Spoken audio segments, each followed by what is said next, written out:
गया अपना आलीशान महल। बाप रे, कितना गंदा कर रखा है घर को। ये देखो, ये गीला टॉवल कैसे रखा, और ये पजामा, ये कोई टी शर्ट रखने की जगह है? हाँ, इतनी गंदगी में कैसे रह लेते हो तुम?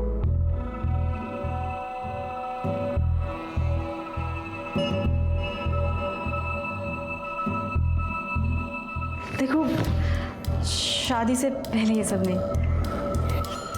हम दोनों एक दूसरे से प्यार करते हैं, और प्यार दुनिया की सबसे प्यार चीज होती है। और जल्दी हमारी शादी तो हो ही जाएगी, उसके बाद तो ये सब होना ही है ना। क्या तुम्हें मुझ पर यकीन नहीं है?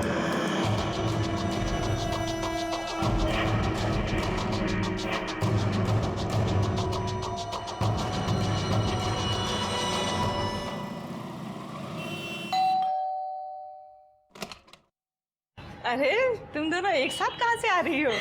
ये तो मुझे यहाँ गेट पर ही मिली। ले पानी पी और बैठ। अरे जया, आ गई तुम? आओ बैठो।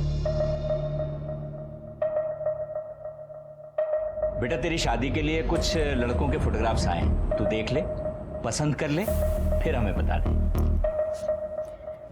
ये देख, हमने तेरे लिए इस लड़के को पसंद किया है। लड़का बहुत अच्छा है और तेरी ही तरह सरकारी नौकरी भी करता है।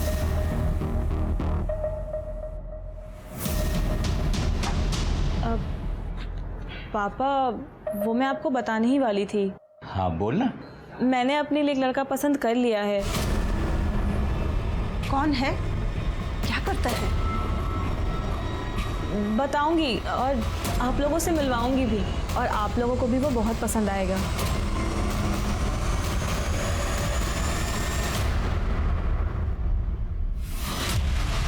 बहुत गर्मी है तेरे शरीर में, हाँ?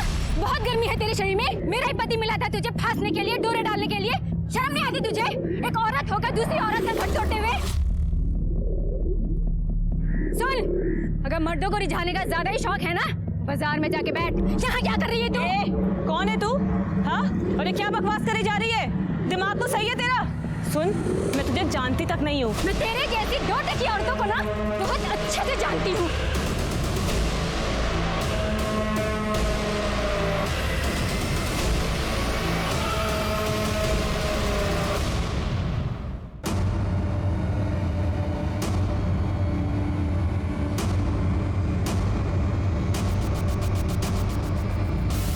ऐसा कुछ भी नहीं है जैसा आप लोग सोच रहे तू हैं। बता दे कैसा है? क्यों ये औरत तेरे साथ हाथापाई कर रही है और किस बात का इल्जाम लगा रही है तुझ पे? मैं इस औरत को जानती तक नहीं हूँ। इसे जरूर कोई गलतफहमी हुई है। ये क्यों ऐसा कर रही है मुझे नहीं पता। झूठ मत बोल, सब पता है तुझे। हर जगह हमारी नाक कटवा चुकी है। तू हो रही है हमारी। भाभी, मम्मी की कसम, मैं झूठ नहीं बोल रही हूँ। मैं जानती तक नहीं हूँ इस औरत को। भाभी, आपको पता है ना दीदी झूठ नहीं बोलती। ऐसा कुछ होता तो पहले ही बता देती। वायरल वीडियो ये किसी खतरनाक हथियार से कम नहीं। आखिर इस वायरल वीडियो का सच क्या है? ये औरत कौन है जो जया को गालियां दे रही है, उस पर हमले कर रही है? कहीं इस औरत ने जया को कोई और लड़की तो नहीं समझ लिया और उसके साथ गाली गलौज करने लगी, या फिर जया की जिंदगी के साथ उसका कोई रिश्ता है? मुझे तो समझ में नहीं आ रहा कि मैं किस पे यकीन करूं और किस पे नहीं। अरे जया, ये वीडियो वायरल हो चुका है और तुम कह रही हो कि तुम उस औरत को जानती नहीं हो। ऐसा कैसे हो सकता है? ये क्या कर रहे हो तुम? बैग क्यों पैक कर रहे हो? कहाँ जा रहे हो? जयपुर जा रहा हूँ माँ से मिलने, मंडे को आऊंगा। इस वक्त जब मुझे तुम्हारी सबसे ज्यादा जरूरत है, तुम मुझे ऐसे छोड़ के जा रहे हो। देखो, मैं तुमसे ये कह रही हूँ कि एक बार पापा से चल के मिल लो। उन्होंने मुझे संडे को लास्ट चांस दिया है। अगर तुम उनसे नहीं मिले तो वो मेरी शादी किसी और से करवा देंगे। अच्छा है, अपने पिताजी की पसंद के लड़के से शादी कर लो, क्योंकि अगर ये हाथ से निकल गया ना, कोई लड़का तुमसे दोस्ती तक नहीं करेगा। अच्छा अब जाओ यहाँ से, चलो मुझे बहुत काम है। अरे जाओ यार, मूड मत खराब करो मेरे, जाओ जाओ।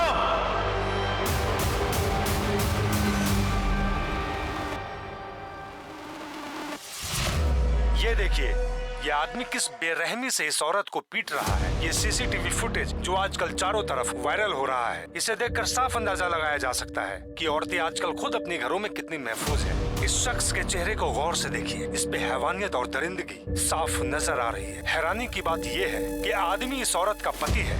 अब कोई कैसे यकीन करेगा कि उसने इसके साथ 7 फेरे लिए? तेरा बॉस है ना ये, सुरक्षा और प्रवीण आहूजा। देने की देख, कितनी बेरहमी से मार रहा है अपनी बीवी को। आपको याद होगा कुछ दिन पहले ही ये वीडियो वायरल हुआ था जिसमें शालिनी आहूजा इस लड़की को पीट रही थी और कह रही थी कि उसने इसके पति को चुराने की कोशिश की है।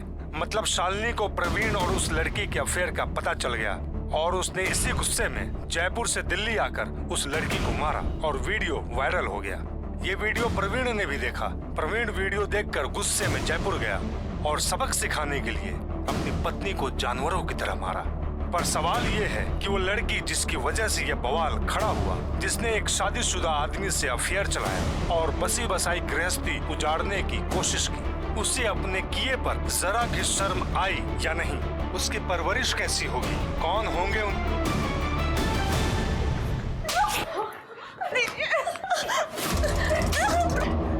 देख लिया, कितनी बार मैंने आपको समझाया था चीजों को संभाल लो, उस पे लगाम लगाओ, पर नहीं, हमारी लाडली बेटी है, अब भुगतो इसको। बड़ी तड़ी में रहती थी कि पूरी दुनिया में बस एक यही औरत हो जो नौकरी कर रही है। अब मैं अपने मायके में क्या मुंह दिखाऊंगी?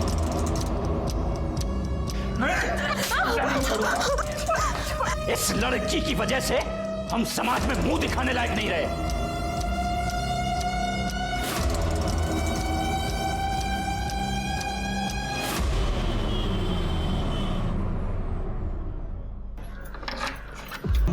खाली पड़ा था और जब मैंने उसे तेरे बारे में बताया तो उसने कहा तुझे जब तक यहाँ रहना ना तू रह सकती है। देख फुल्ली फर्निश्ड फ्लैट है तो तुझे कुछ खरीदने की जरूरत नहीं है। बैठ। देख तू इतना मत सोच, अब जो होना था वो हो गया। और जय मेरी बात याद रख कि सारे लोग प्रवीण जैसे नहीं होते। तू भी भूल जा उस कमीने को और लाइफ में मूव ऑन कर, एंजॉय कर।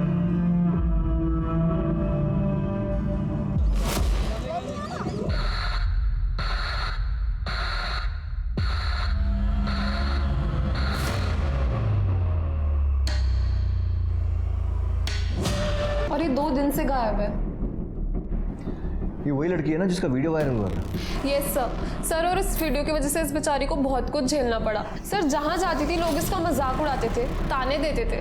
और सर सबसे बुरी बात ये कि इसके घर वालों ने इसको अपने घर से बाहर निकाल दिया। बड़ी मुश्किल से मैंने अपने कजन के खाली फ्लैट में इसको शिफ्ट करवाया था और इसे समझाया भी था कि दूर रहे इस कमीने प्रवीण से, पर इसने मेरी बात नहीं सुनी सर और जयपुर चली गई उससे मिलने।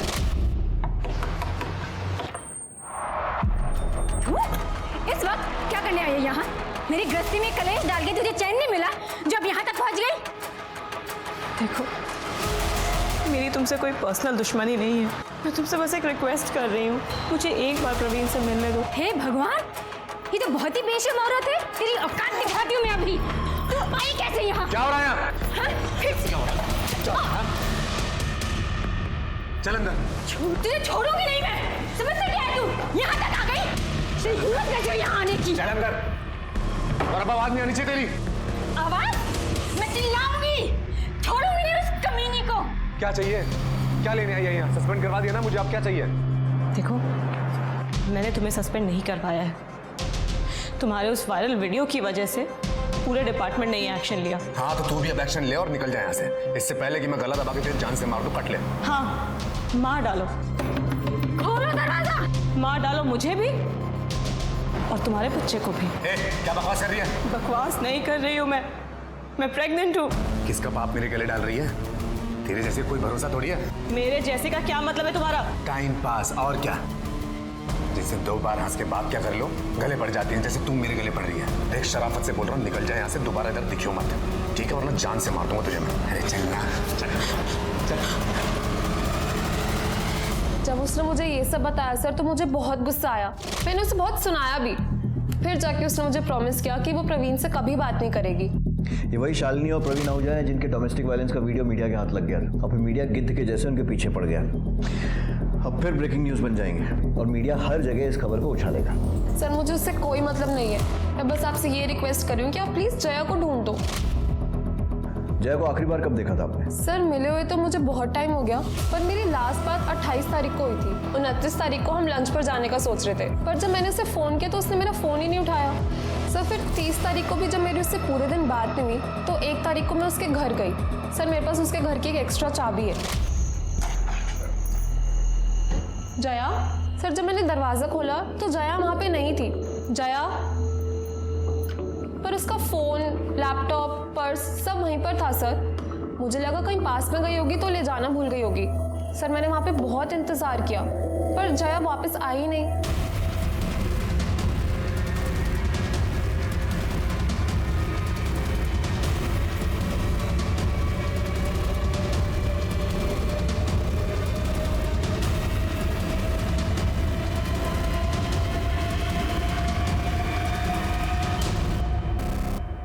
राजीव सर, फोर्स एंट्री या फिर स्ट्रगल का तो कोई निशान नहीं दिख रहा। देखो अच्छे से, कुछ और मिलता है।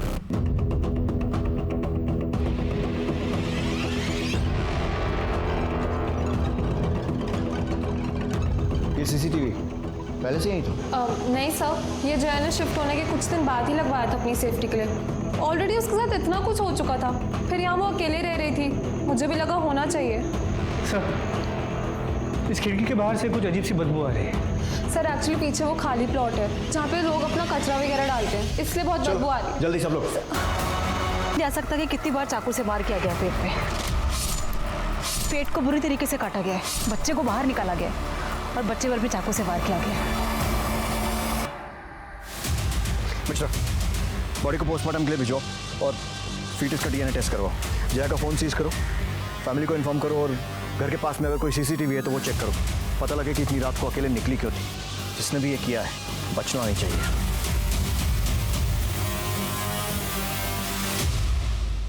किसी गर्भवती महिला के कत्ल से बड़ा पाप दुनिया में शायद ही कोई दूसरा हो। फिर यहाँ तो कातिल ने औरत का पेट चीर कर उसके अजन्मे बच्चे को ही बाहर निकाल लिया। यह औरत जिसकी पहचान जया पांडे के तौर पर हुई है, कहीं बिन ब्याही मां बनने की सजा तो उसे नहीं मिली, या फिर बिना शादी के मां बनने की जो समाज का नियम और कानून उसने तोड़ा है, ये उसका नतीजा तो नहीं।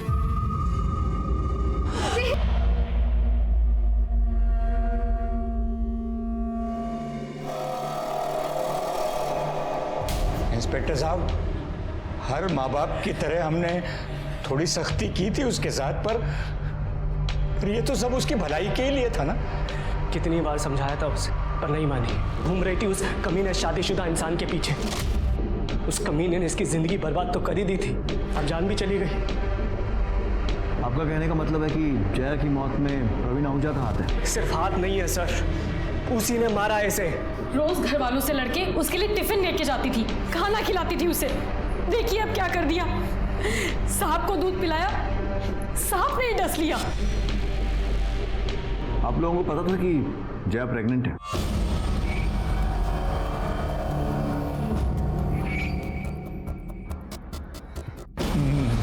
नहीं इंस्पेक्टर साहब। ठीक है, फिलहाल आप लोग जा सकते हैं, लेकिन अगर कुछ भी याद आता है, ऐसी कोई भी बात जो इस इन्वेस्टिगेशन में हेल्प कर सके तो हमें इन्फॉर्म कीजिएगा। और क्या बताना रह गया इंस्पेक्टर साहब, बोल तो रहे हैं हम लोग। वो कमीना है ना प्रवीण, हड्डियां तोड़ी आप उसकी, खुद ब खुद सब उगल देगा वो। मैं हाथ जोड़ता हूँ आपके सामने, छोड़ना मत उसको। जब तक मेरी बेटी जिंदा थी तो बदनाम कर दिया उसे, और उससे मन नहीं भरा तो मार दिया मेरी बच्ची को। मैंने तो पहले ही कहा था इस पे भी नजर रखो। जो कसर उसने छोड़ दी है ना, कहीं ये वो पूरी ना कर दे। देखा नहीं था जब पुलिस वालों के सामने रो रही थी तो वो लोग हमें कैसे देख रहे थे। वो तो नाक कटवा के गई है, ये तो पूरे परिवार को जेल भिजवा के मानेगी।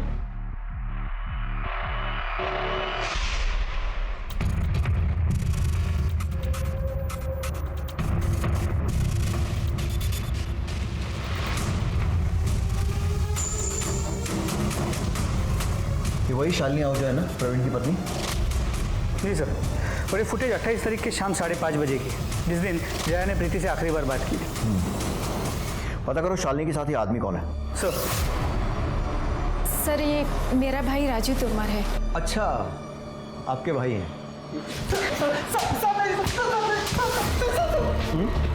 तू ये वो बाहुबली जिसे प्रेग्नेंट लड़कियों पर अपनी मर्दानगी दिखाने में बड़ा मजा आता है? नहीं सर। अपने जीजा को दिखाई थी ये ताकत जो एक लड़की को प्रेग्नेंट करके भाग गया? नहीं सर, ये झूठ है। चुप! तेरा सच झूठ सब बराबर कर देंगे। अपने पति पर गुस्सा नहीं आता, वहां दिखानी थी ना ये ताकत, या फिर चुपचाप वहां मार खाती है और उस बेचारी लड़की पर जोर आजमाइश करते हो तुम सब। जया के घर क्यों गए थे? क्यों मारपीट की उसके साथ? सर क्योंकि इतना सब कुछ होने के बाद भी वो प्रवीण को कांटेक्ट कर रही थी, जबकि प्रवीण उससे बात तक नहीं करना चाहते थे। इसलिए हम उसे समझाने गए थे सर उसे। मना फैसला तुझे क्यों आई? हाँ? समझ में नहीं आता तुझे? हाँ? छोड़ो, समझ में नहीं आता। मना किया था तुझे जेल के 5 साल से। हाँ, मना किया था ना। सुन, दोबारा आई ना, अच्छा नहीं होगा, मार डालूंगी मैं तुझे। तो मेरी बात इसे समझाना कहते हैं, ठीक है? दामिनी, इन्हें इनकी भाषा में कुछ समझाओ। सर नहीं। बस आया समझ में? और अब तेरी समझने की बारी। बहुत मजा आता है ना तुझे लड़कियों के कपड़े फाड़ने में, विकास। जैसे इसने जया के कपड़े फाड़े थे ना, एक एक कपड़ा फाड़ा इसने। नहीं सर गलती हो गई सर। सर बहन का सोच के गुस्सा आ गया था सर। तो इसके साथ वापस आ गया था ना? फिर दोबारा कब गया था जया के घर मारने के लिए उसे? बाहर कैसे बुलाया उसे? सर मैं सिर्फ एक ही बार गया था दीदी के साथ। सर मैंने उसे नहीं मारा सर, सिर्फ मैं एक बार समझाने गया था सर। फिर से समझा सर धमकी देने गया था सर। बस उसे ये कहने गया था कि जीजा जी से दूर रहे सर। पर सर मैंने उसे नहीं मारा सर, सच में। पढ़ा रहने दो उसको, यहीं मॉलेस्टेशन का केस बनाओ। मॉलेस्टेशन? सर आप ऐसा नहीं कर सकते सर। दामिनी, समझाओ इसे कैसे कर सकते हैं। Sir please sir. हाँ राजीव, कुछ और मिला? जी सर, ये देखिए सर, 28 तारीख जिस दिन शालिनी और उसका भाई जया के घर गए थे, उसी रात 11 बजे की ये फुटेज है सर। यहाँ पे प्रवीण जया के साथ मारपीट करते हुए दिखाई दे रहा है।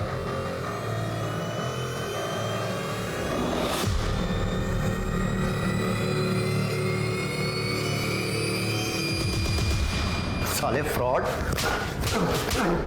सस्पेंड होकर चैन नहीं पड़ा, जो मर्डर करके जेल जाने की तैयारी कर रहा है। पहले उस लड़की को फंसाया, फिर उसको प्रेग्नेंट किया और फिर उसका मर्डर कर दिया।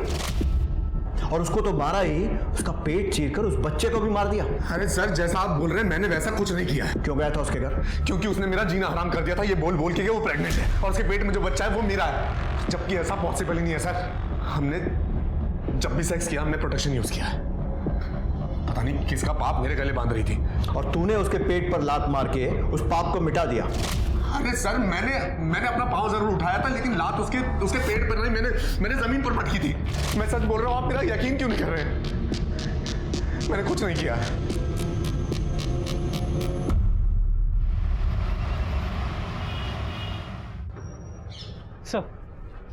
सर मैंने पता करवाया, 28 तारीख की रात 11 बजे के आसपास जया के घर वाली एरिया में कोई मेजर फॉल्ट हुआ था, जिस वजह से लाइट चली गई थी, जो अगले दिन सुबह 10 बजे के आसपास वापस आई। मतलब सीसीटीवी लाइट जाने के कारण बंद हुआ था। मलिक, हमारे पास और कोई तरीका नहीं अब ये पता करने का कि प्रवीण के जया के पेट में लात मारने के बाद क्या हुआ, क्योंकि उसके हिसाब से तो वो अपने घर चला गया था और सुबह तक वहीं था।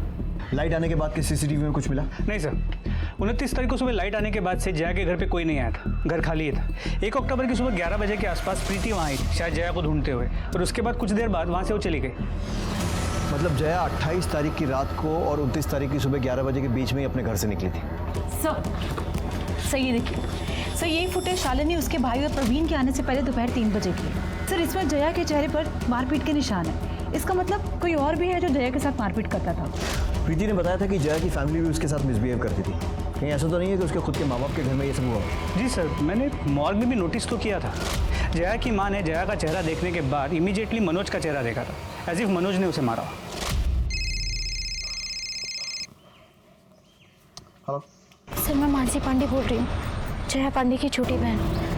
सर मुझे आपको कुछ बताना है। सर मैं पुलिस स्टेशन नहीं आ सकती। जया को सपोर्ट किया? सपोर्ट?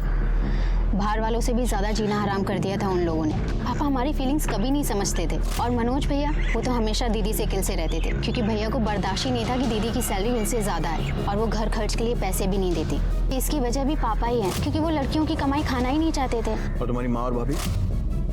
हाँ बेचारी की चलती का है, और भाभी वो तो हमेशा ही आग में घी डालने का काम करती हैं। जब दीदी का वीडियो वायरल हुआ था, पापा भैया भाभी इन लोगों ने दीदी का जीना हराम कर दिया था। तरस खाम पे और नहीं झेल सकते तुझे, निकल मेरे घर से। पापा मैं कहाँ जाऊंगी? तू तो कहीं भी जा सकती है ना। तेरे जैसी चंट लड़कियों के लिए दुनिया में कोई कमी है क्या? जा ढूंढ ले फिर से कोई शादीशुदा आदमी। पापा मैं कहाँ जाऊंगी? नहीं बेटा, और आगे से शक्ल मत दिखाना अपनी। तीनों ने मिलकर जबरदस्ती दीदी को घर से बाहर निकाल दिया। उन्हें रोक नहीं पाई, और फिर जब कुछ दिन पहले दीदी माँ से मिलने घर आई तो जया, पानी देना।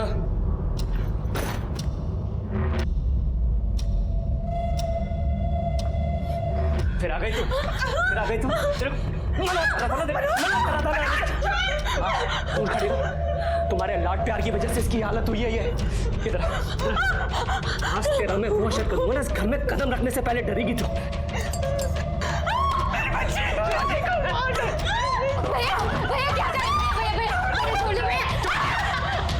तेरी भी हड्डी बच्चे कर दूंगा मैं। सर भैया ने मुझे भी धमकी दी है कि मैंने अगर आप लोगों को कुछ भी बताया तो वो मुझे जान से मार डालेंगे। मुझे तो लगता है दीदी के मर्डर में मेरी फैमिली का हाथ है। उन्होंने ही जया दीदी को मारा है। जया की किसी लड़के से बात पक्की हुई थी ना? आदित्य वर्षिणी नाम है उसका, गुरुग्राम में रहता है, इरिगेशन डिपार्टमेंट में काम करता है। सर बहुत ही अजीब आदमी है, दीदी से शादी करने के लिए मरा जा रहा था। तुझे मना करा था ना, पुलिस के पास नहीं जाना है। मैंने तो पहले ही कहा था इस पे नजर रखो, ये हमें जेल भिजवाए बिना नहीं मानेगी। बोल, अब जाएगी पुलिस के पास? जाएगी? अब जाएगी?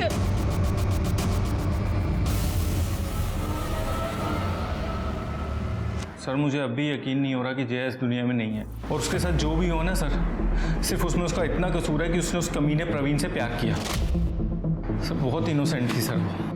और तू कैसा है?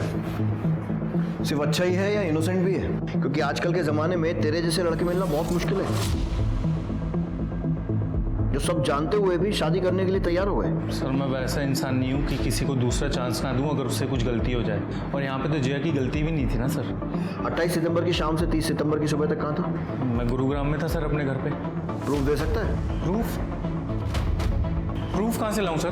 मुझे पता थोड़ा था प्रूफ देना पड़ेगा, पता होता तो मैं रखता किसी को अपने साथ प्रूफ के लिए। इनोसेंट होने के साथ साथ स्मार्ट भी है। किसी पर शक है जो जया के साथ ऐसा कर सकता है? शक नहीं सर, मुझे पूरा यकीन है प्रवीण आहूजा पे। उसने उसको यूज किया और फिर पीछा छुड़ाने के लिए उसका मर्डर कर दिया। तू भी तो हो सकता है। प्रवीण से पीछा छुड़ाना पड़ रहा था क्योंकि जया उसके प्यार में पागल थी, और तू भी जया के प्यार में पागल था, और तेरे से ये बात बर्दाश्त नहीं हुई कि जया तुझे छोड़कर प्रवीण के पास जा रही थी, तो तूने उसे मार दिया, है ना? नहीं सर मैं उसके साथ ज़बरदस्ती नहीं करना चाहता था, उसकी मर्जी के साथ उससे शादी करना चाहता था, और मुझे किसी बात की जल्दी नहीं थी। मैं वेट करने के लिए भी तैयार था। मुझे लगा था कि एक ना एक दिन उसको मेरे प्यार की अहमियत समझ आएगी और वो खुद मेरे पास चल के आ जाएगी। Thank you sir. राजीव, जल्द से जल्द इस महान आशिक के सारे कॉल रिकॉर्ड्स और मोबाइल लोकेशंस निकलवाओ। सर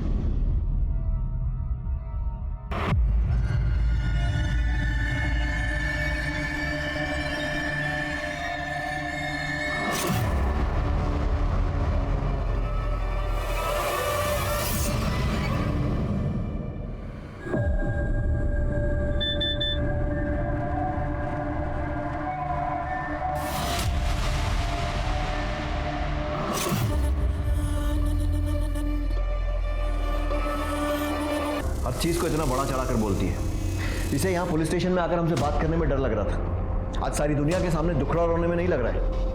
सर ये भी तो हो सकता है कि मानसी ये पूरा नाटक हमसे कुछ छुपाने के लिए कर रही है। सर मैं कोई झूठ नहीं बोल रही, मैं बस अपनी बहन को न्याय दिलाना चाहती हूँ। हम भी वही चाहते हैं, बस एक बात समझ में नहीं आ रही कि जिस फैमिली पर तुम्हें अपनी बहन के मर्डर का शक था, अचानक उनके साथ मिलकर हम पर इल्जाम क्यों लगा रही हो? वो सर मम्मी को पता चल गया था कि मैं आपसे मिली थी।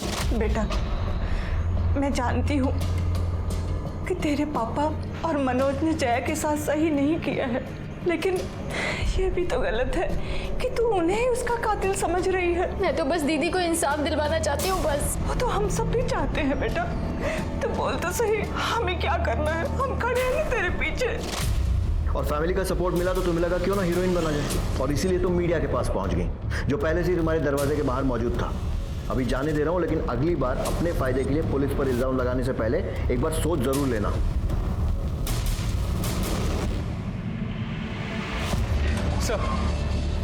सर पोस्टमार्टम रिपोर्ट के मुताबिक जया की मौत 29 तारीख के सुबह 5 और 7 बजे के बीच चाकू के वार की वजह से हुई। उसके पेट में जो फीटस था वो 4 महीने का था। फीटस का डीएनए प्रवीण के डीएनए के साथ मैच करने के लिए भेज दिया। सर 28 तारीख की रात आदित्य की मोबाइल के लोकेशन जया के घर के पास की दिख रही है। राजीव उठाओ इस ताशे को, इसका इनोसेंस निकालने का टाइम आ गया है। सर सर जया से मेरी एंगेजमेंट टूट चुकी थी सर। वो किसी भी तरह से परवीन से शादी करना चाहती थी। वो अपने बायोलॉजिकल फादर के साथ अपने बच्चे को बड़ा होते देखना चाहती थी सर। और फिर भी तो उसके पीछे पड़ा हुआ था। बड़ा महान प्यार था तेरा। सर मैं उससे सच्चा प्यार करता था सर। मुझे पता चला जब उसने मेरा फ़ोन उठाना बंद कर दिया, उसने मुझसे मिलना बंद कर दिया, तब मैं खुद उसके घर गया उसको समझाने के लिए, उससे बात करने के लिए। कितने बजे गया था सर? वो कितने बजे गया था? 11 साढ़े 11 बजे के आसपास गया था सर। जब गया था तो वो सोने जा रही थी तभी, और फिर लाइट चली गई तो उसका मूड बहुत ख़राब हो गया था सर। वो मुझसे बात करने के लिए तैयार नहीं थी। उसके चेहरे पे, उसके बदन पे हर जगह पे चोट के निशान थे सर। मैंने उससे रिक्वेस्ट किया कि वो मेरे साथ रेस्टोरेंट चले डिनर के लिए। तेरे ताऊ ने इतनी रात को रेस्टोरेंट खोल के रखा था तेरे लिए? सर वो रेस्टोरेंट नहीं है सर, वो स्नैक्स कॉर्नर की दुकान है सर। उसके घर के पास खुला रहता है वो दुकान। तुम मेरा फ़ोन क्यों नहीं उठा रही थी? आदित्य, तुम्हें ये बात समझ में नहीं आती है क्या? मैं तुमसे नहीं, मैं प्रवीण से प्यार करती हूँ। उसने तुम्हारा ये हाल किया, उसके बाद भी तुम ये बात मुझे कह रही? हाँ, क्योंकि वो मेरे होने वाले बच्चे का बाप है। और तुमको नहीं लगता कि मैं ज़्यादा अच्छा ऑप्शन हूँ तुम्हारे इस होने वाले बच्चे के लिए? क्योंकि मैं एटलीस्ट इंसान को इंसान तो समझता हूँ, तो तुम्हारे बच्चे को तुम अपना बच्चा समझ के उससे प्यार करूँगा। मैं सच कह रहा हूँ, मैं तुमसे बहुत प्यार करता हूँ। मैं सच में, मैं कुछ भी करूँगा तुम्हारे लिए। प्लीज़ सोच क्या रही हो? मेरी बात सुन तो लो, मान लो मेरी बात। क्या जवाब दिया उसने? जवाब तो कुछ नहीं दिया सर, पर मैं खुश था सर। एटलीस्ट उसने मुझे मना नहीं किया था सर। उसके बाद मैंने उसको घर छोड़ा और मैं अपने घर चला गया। तो उसको ऐसी हालत में अकेला छोड़कर घर चला गया? तो मैं जाना नहीं चाहता था, उसने ही मुझे बोला। सर ये देखिए इसके फ़ोन में क्या मिला है।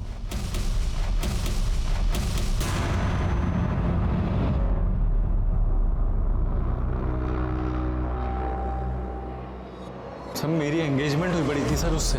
मैं शादी करना चाहता था, प्यार करना चाहता था ना उससे सर। मुझे नहीं लगता कि इसमें कुछ बुरी बात थी सर।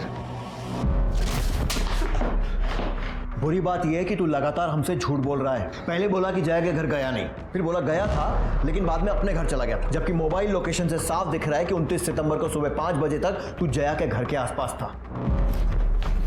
तू खुद बताएगा या मैं उगलवाऊं? सर मैं बताता हूँ सर। उस दिन जब मैं निकला घर के लिए तो मैंने देखा कि मेरी 2 व्हीलर का टायर पंचर हो गया और इतनी रात में कोई दुकान भी खुली नहीं मिली। तो मैं जया को बिना बताए उसके घर के बाहर ही सो गया। तो सुबह 5 बजे उठ के मैंने सबसे पहले पंचर वाले को ही ढूंढा सर। और पंचर बनवाने के बाद मैं गुरुग्राम पहुंच गया 8:30-9 बजे तक सर। फिर झूठ बोल रहा है ना? कोई पंचर नहीं हुआ था तेरी गाड़ी का। तू जया के साथ उसके घर की तरफ गया, वहां पर तूने पंचर होने का बहाना किया और फिर जया के साथ रुक गया और फिर उसके साथ जबरदस्ती की और वो सब करने की कोशिश की जैसा तू दिन रात फील करता था।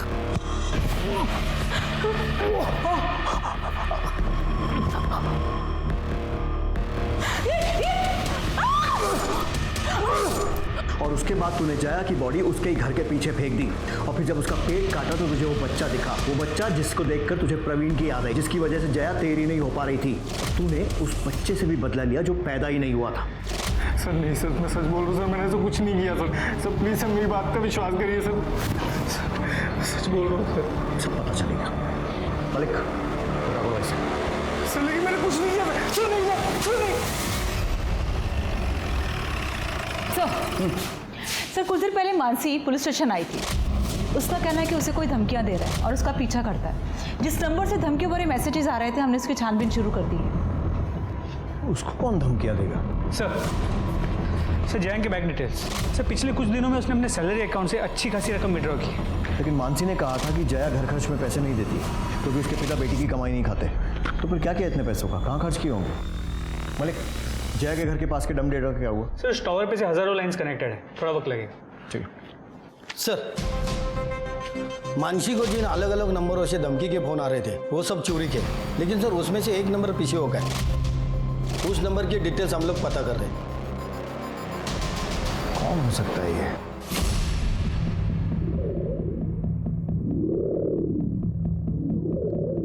की लोकेशन पता कर ली थी जहां से मानसी को धमकी भरा फोन आया था। ये पीसीओ मनोज के ऑफिस के ठीक सामने था। तो क्या मनोज खुद ही अपनी बहन को धमकी दे रहा था? पर क्यों? जया के घर के बाहर मिले रैंडम एक्टिव नंबर्स की पुलिस जांच कर रही थी और इस जांच में पुलिस को एक ऐसा नंबर मिला जो जया के मर्डर और मानसी पर हुए हमले के दौरान दोनों जगह एक्टिव था। और मर्डर से कुछ ही दिन पहले जया ने इस नंबर पर कई बार बात की थी। जया ने तेरी इतनी मदद की और तूने बदले में क्या किया? उसे मार दिया। क्यों? सर पापा चाहते थे कि मैं उनकी दुकान पे मदद करूं। पर मैं कॉलेज जाना चाहता था, पढ़ना चाहता था, पर कॉलेज में जाने के बाद मुझे वहाँ बैटिंग का चस्का लग गया और जिसके लिए पैसे चाहिए थे जो मैं जया दीदी से एक्स्ट्रा क्लासेस के नाम पे लेता था। और फिर एक दिन वो कॉलेज के पास से गुजर रही थी तो देखने के लिए कि मेरी पढ़ाई कैसी चल रही है वो कॉलेज में आ गई और उन्हें सब कुछ पता चल गया। इतनी मुश्किल से तुम्हें ये मौका मिला है और तुम वो मौका ये जुए और बैटिंग में गंवा रहे हो और मुझसे झूठ बोलकर पैसे ले रहे हो। सॉरी दीदी, प्लीज़ माफ़ कर दो, दोबारा नहीं होगा। दोबारा कुछ नहीं होगा और आज के बाद से मैं तुम्हें कोई पैसे नहीं देने वाली हूँ और जितने पैसे तुमने मुझसे पढ़ाई के नाम पर झूठ बोल कर लिए हैं ना वो मुझे 10 दिनों के अंदर वापस चाहिए, नहीं तो तुम्हारे पापा को मैं सब कुछ सच बता दूंगी। मैं बहुत डर गया था कि अगर जया दीदी ने पापा को ये सब बता दिया तो मुझे बहुत मार पड़ेगी और मुझे उनके साथ बैठ के कपड़े सिलने पड़ेंगे। और 28 तारीख को 10 दिन पूरे होने वाले थे, मेरे पास 1 रुपया भी नहीं था दीदी को देने के लिए। और फिर 29 तारीख के सुबह 5:30 बजे मैं दीदी के घर के इधर चला गया। उस वक्त उस एरिया की लाइट नहीं थी, बहुत अंधेरा था। हरीश, तुम इस वक्त यहाँ क्या कर रहे हो? दीदी वो आपके पैसे इस वक्त दो। शिट, मैं जब वो मानसी के साथ मार्केट में थे इसलिए मैंने जानबूझकर उस पर अटैक किया और उन्हें वहां से चाकू मारकर भाग गया और सबको लगा कि मनोज भैया ने उन्हें चाकू मारा।